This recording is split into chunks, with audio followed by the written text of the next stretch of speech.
Congresista Castro, buenas noches. Buenas noches, muchas gracias por invitarnos.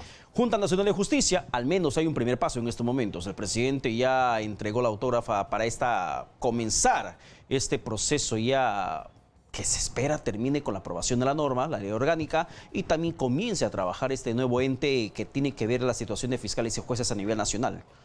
Eso es lo mismo que esperamos nosotros. Allá se ha entregado, se ha entregado el proyecto de ley y esperamos también nosotros que de una u otra forma se desarrolle de una manera clara, objetiva y que recupere la confianza en la población, sobre todo porque, por ejemplo, venimos nosotros del sur, en el caso de Tacna concretamente, y también nuevamente se sigue sembrando la desconfianza. Pero es que el problema, hemos entrado en un terreno bastante minado, llamémosle así, o pantanoso cuando menos, que hay un descrédito general del sistema. Así como hay descrédito también en el Congreso, hay descrédito del Ministerio Público, descrédito del Poder Judicial, y recomponer la credibilidad va a costar un tiempo, ¿no es cierto? Claro, pero estamos hablando, congresista Castro, solamente, y cuando hablamos de un descrédito, normalmente lo que hacemos es enfocarnos a Lima, lo que pasó con los Cuello Blanco del puerto. Así es. Pero usted se imagina, por ejemplo, cuántos Cuello Blanco puede haber en el interior del país, en Tacna, en Loreto, en Piura, en Tumbes, si podemos hacer recorrido por todo el país. ¿Cuántos Cuello Blanco más deben existir en el Poder Judicial? Muy bien que lo has sintetizado, porque generalmente vemos aquí el problema de Lima y lo está sintetizando. ¿Qué ha pasado en Piura? ¿Qué ha pasado en Chiclayo? ¿Qué ha pasado en Arequipa? ¿Qué ha pasado en Tacna, por ejemplo? En cada lugar del país hay una podredumbre, hay un poder judicial que no actúa, un ministerio público que también ve de costado las cosas, como lo que ha sucedido el día de hoy. En Tacna lo han liberado al gobernador regional, que tiene pues no solamente una denuncia, tiene infinidad de denuncias que no han sido debidamente tratadas. También el Ministerio Público, hay que ser muy sincero, no fue contundente tampoco en la acusación. Pero si hablamos del Poder Judicial, el trato que les da a los gobernadores regionales es un guante de seda. Y no solamente con el de Tacna, pasó con el expresidente regional de Loreto, con Iván Vázquez, pasó con Álvarez en Ancash, pasó en Moquegua con Jamocho, con Jaime Rodríguez, con esas sentencias benévolas. Es increíble, se mueven cientos de millones de soles de corrupción, acusación que da desde el Ministerio Público, pero uno no se puede concebir en la cabeza una sanción pues de 2 años de prisión suspendida que le dan a Álvarez, 3 años de prisión suspendida que le dan a Vázquez, con millones de soles de por medio que se han metido capaz, según la sospecha del Ministerio Público, en el bolsillo. Exactamente, o sea, es lo mismo que ahora en esta semana siguiente, dentro de una semana o 10 días, también se va a ver el caso del del alcalde y exalcalde que hoy están en prisión preventiva. También se va a ver que han apelado esta apelación y seguramente también lo van a liberar, porque ese es el problema de nuestro tremendo esfuerzo que ha hecho la ciudadanía, que hemos hecho nosotros, que ha hecho algunos buenos fiscales, etcétera. Se va a tirar al tacho de la basura este trabajo. O sea, lo bueno que tú estás sintetizando una realidad nacional, que no solamente es Lima. No solamente es Lima, es en todo el país que hay esta podredumbre y que no sabemos cómo salir de esto. Ahora bien, como bien indicabas también, la credibilidad, la confianza, la tenemos que conquistar a nivel nacional. Es una tarea realmente de todos, una tarea bastante complicada, bastante difícil, y ojalá que entendamos esta como una gran cruzada nacional, ¿no es cierto? Pero tenemos que estar involucrados todos. Pero pareciera ser que ahora sí el Poder Judicial como que quiere dar ese signo de recuperar la confianza a través de unos cuantos magistrados, unos cuantos jueces, pero al menos el esfuerzo es lo que vale. Y se ve, por ejemplo, con la excepción de lo que está pasando con la cosa del gobernador de Tacna, se ve, por ejemplo, que hay alcaldes, por ejemplo, que están siendo procesados, están siendo sometidos a prisiones preventivas, detenciones preliminares, alcaldes vigentes y alcaldes electos. Pero también hay quiero detallar algo que pasó en el Congreso. En el Congreso no se rescatan las cosas positivas que nosotros estábamos haciendo. Por ejemplo, implementamos a través de la Comisión de Descentralización una ley, un proyecto de ley donde se trataba de que los gobernadores regionales, los alcaldes, deberían ser por lo menos suspendidos 30 días, 60 días, y si merituaba el caso, también destituidos, porque estaban mientras lo llevábamos al proceso judicial, demoraban 5, 8, 10, 15 años y ellos ya salían, se habían llevado todo. Pero si hablamos de los gobernadores regionales o los que en su momento eran presidentes regionales, hay ciertas prerrogativas o muchas prerrogativas sobre una autoridad regional en comparación a un alcalde de provincia o de distrito respecto, por ejemplo, ejemplo, una suspensión, una vacancia. Tiene Así mucha es. protección una autoridad de nivel regional. Qué bien que tú lo estás diciendo, porque ¿qué pasó en el Congreso? Presentamos esto y nosotros, tú sabes que en el Congreso tenemos la facultad de destituir ministros al propio presidente de la República. No puedes hacerlo con los alcaldes. No lo puedes hacer tampoco con el gobernador regional. Pero ni el Consejo Regional puede destituir un gobernador regional. Por no eso lo puede hacer. Pero ¿qué sucede acá? Por eso queríamos mejorar la legislación. Sin embargo, en el propio Congreso, al interior, hubo una discrepancia y que la ley pues no se aprobó. Y eso hace 3 meses, 4 meses atrás nomás. ¿Y por qué? Porque necesitamos una ley un poco que sea también un poco, que actúe casi de manera inmediata frente a estos problemas que se están presentando en las gobernaciones regionales y también en las alcaldías distritales, provinciales, ¿no? Ahora, volviendo al tema de la Junta Nacional de Justicia, congresista Castro, Claro. ¿qué es lo primero que tendría que hacer en cuanto se apruebe esta ley orgánica para que se pueda acelerar con este proceso? Yo creo que lo primero que tenemos es que empezar a confiar en el defensor del pueblo, que es el que va a convocar, ¿no es cierto? Otro drama que tenemos ahí. Mira, yo quiero transmitirles lo que sentimos en el interior del país. Cuando nosotros hablamos del defensor del pueblo, que eso va a ser, la gente no estaba de acuerdo. ¿Por qué? Porque tenemos un defensor del pueblo en Tacna que no defiende a nadie. Y el propio defensor del pueblo ahora lo nombramos nosotros, le damos inmensas prerrogativas y nunca lo hemos visto manifestarse. Como que la función del defensor del pueblo es algo fantasmagórico, como que pasa desapercibido. Así es exactamente, tú lo has dicho, es un fantasma que hoy le estamos poniendo ese fantasma, le estamos poniendo columna vertebral, le estamos dando hasta en exceso funciones de repente, no sé, de repente sale bueno, pero yo te digo lo que transmito, porque nosotros en el sur del Perú es bastante convulsionado, la gente siempre participa en política y justamente cuando le hemos estado indicando que va a ser el defensor del pueblo, hasta nosotros nos han hecho entrar en desconfianza. Pero la verdad te digo una cosa, ¿qué imagen tenemos del defensor del pueblo? Y nos queda claro, porque el defensor del pueblo, tú sabes, Tacna es una ciudad relativamente mediana, pequeña, tiene unos 350.000 habitantes, 400.000 habitantes, ahí lo ves, sabes la vida de todo el mundo. Lo ves al defensor del pueblo paseando con su perrito y no le interesa lo que está pasando. Hace 2 días atrás me llaman, por ejemplo, del Cono Sur, que ahí hay 150.000 habitantes, no tenían agua. Y yo que estoy aquí en Lima, querían que yo participe porque somos bien participativos. Y ahí porque el defensor del pueblo no intervenía. Y no intervenía el defensor del pueblo. El alcalde no le interesaba porque estaban en problemas. La empresa pública de saneamiento, es decir, la del agua, está desorganizada porque es justamente allí donde termina apareciendo un tema de fantasmagórica la función que cumple el Defensoría del Pueblo, porque básicamente no es fiscalía para investigar, pero sí cumple un rol de intermediario en defensa de los derechos vulnerados de la población. Por eso es defensor del pueblo. Pero está caminando con su perrito y él tiene que entender que no tiene horario.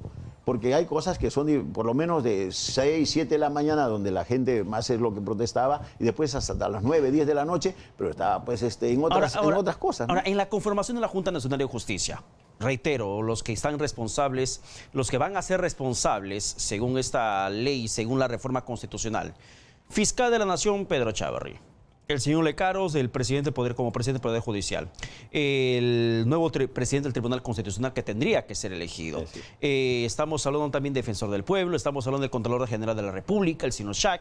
Estamos hablando de los representantes de los gremios universitarios, privadas y públicas, universidades de más de 50 años de vida orgánica. Estamos hablando en el papel de funcionarios de altísimo nivel, en el papel que tienen la responsabilidad de designar a los 7 abogados de gran trayectoria, de probidad comprobada, para que dirijan los destinos del sistema judicial peruano. Pero la pregunta que le planteo es, de los responsables de designar a los integrantes de esa Junta Nacional de Justicia, ¿usted tiene la confianza plena en todos los que van a integrar ese comité seleccionador? Justamente lo que yo le estoy transmitiendo es si el pueblo tiene confianza y el pueblo no le han transmitido la confianza debida y yo tampoco tengo esa confianza. ¿En el fiscal de la Nación confía usted?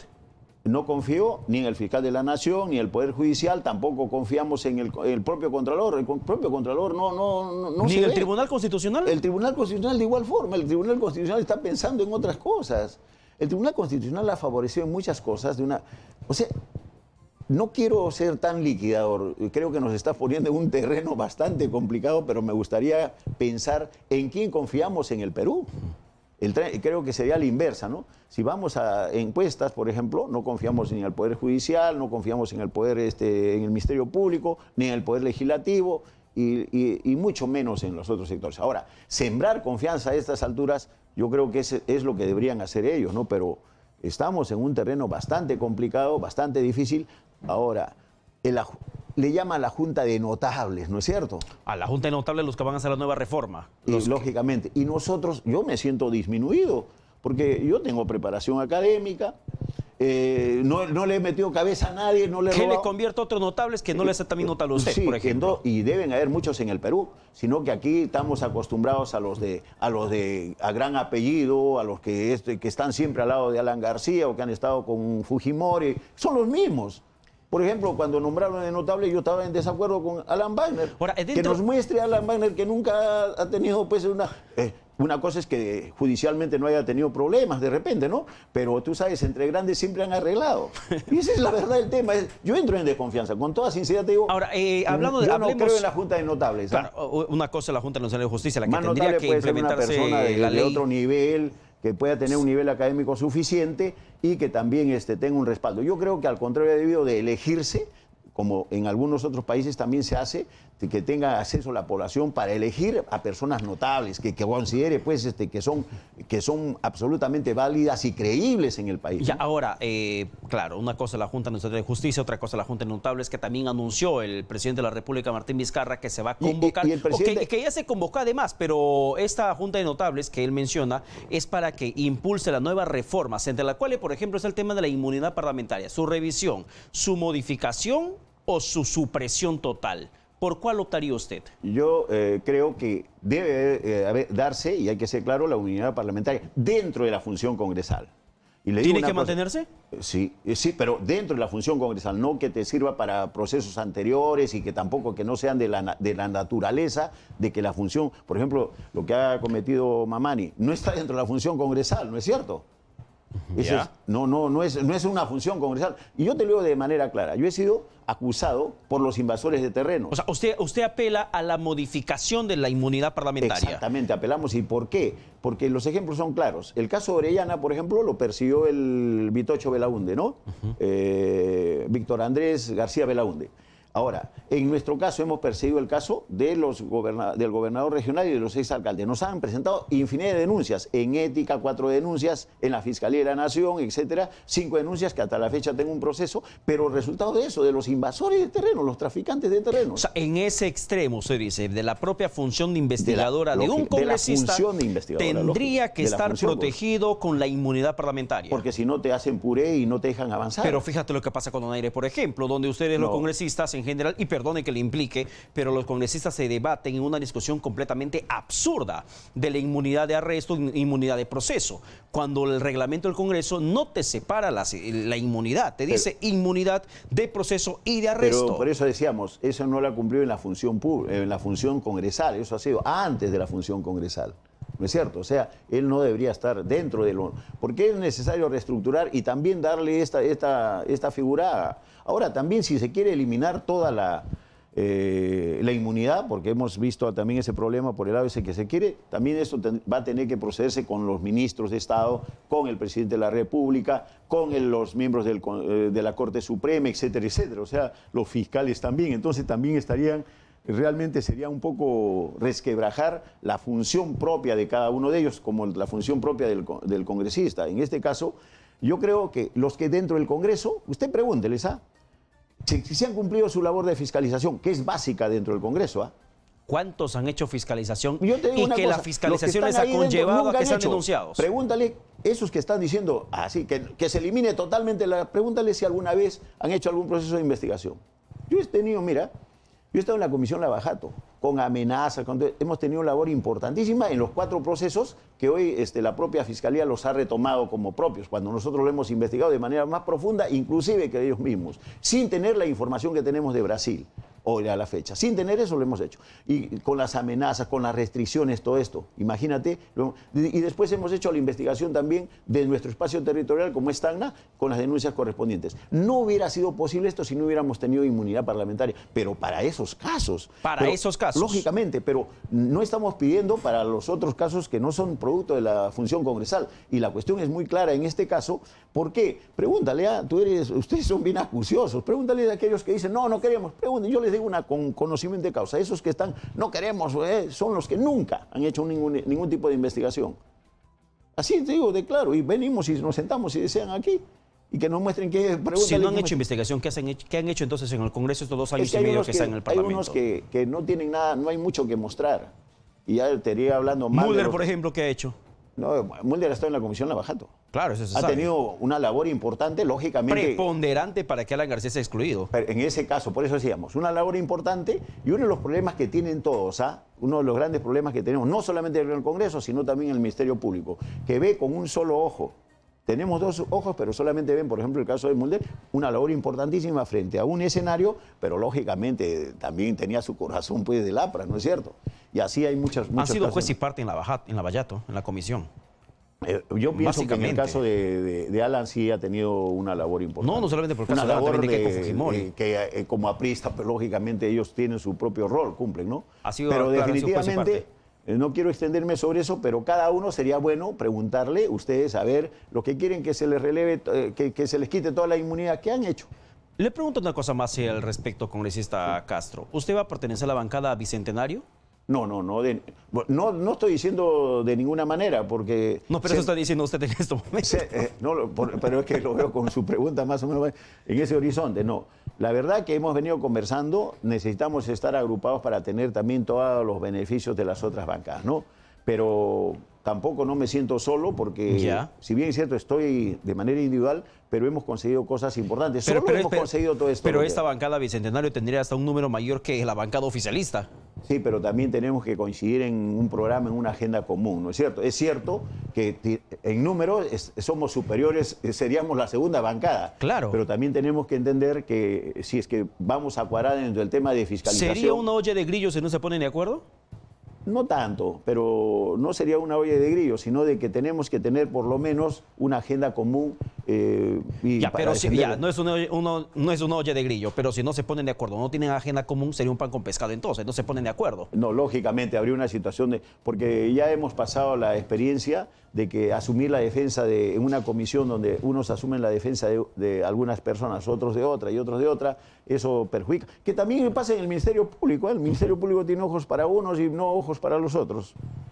Yo creo que si estuviéramos con un Ministerio Público también confiable, en este momento no hubiera salido Toledo del país. Finalmente, reforma laboral que propone el Ejecutivo en estos momentos. Se ha designado la nueva ministra del Trabajo, la señora Silvia Elizabeth Cáceres Pizarro, que ha sido la superintendente de Sunafil. Sí, mira, yo no tengo mucha confianza en Sunafil, primero. Y en segundo lugar, te voy a decir categóricamente que en este caso todo se traduce a un esquema de competitividad. Y están entendiendo mal, pésimamente la competitividad. ¿Quién entiende mal? ¿La población o el Ejecutivo? No, la población no tendría que entenderlo mucho. El problema es el Ejecutivo. Porque la competitividad se da en 2 sectores. Para que tú seas un país competitivo tienes que tener 2 factores. Uno, el factor privado, que funcione bien, que en el Perú en general, hoy últimamente ha mejorado mucho el sector privado. Y el otro sector público, porque la competitividad lo dan a los ambos sectores. Pero sin embargo el sector público no funciona. ¿Y quién maneja el sector público? Lo maneja el Ejecutivo. Tú andas a hacer un trámite y hablan de la tramitología, ¿no? ¿Lo has escuchado de Zavala? Sí. ¿Y quién hace la tramitología tan difícil? La hace Vizcarra, la hizo PPK también y lo han hecho los otros gobiernos. Pero ellos no se dan cuenta, pero para mejorar la competitividad tenemos que hacer la reforma del sector público y eso es lo que no se ha hecho. Pero la competitividad en el punto de vista del empresario privado, por ejemplo, recortar derechos laborales como vacaciones de 30 a 22 días. No se puede, pero es que por eso no se puede dar. Y justamente el gobierno se agarra de eso como que la competitividad estuviera dada. Yo no creo que podría darse. El problema de la competitividad, por eso estamos teniendo 2 sectores aquí para hacer la competitividad como país. El sector que no se ajusta, el sector privado con sus 30 días está bien.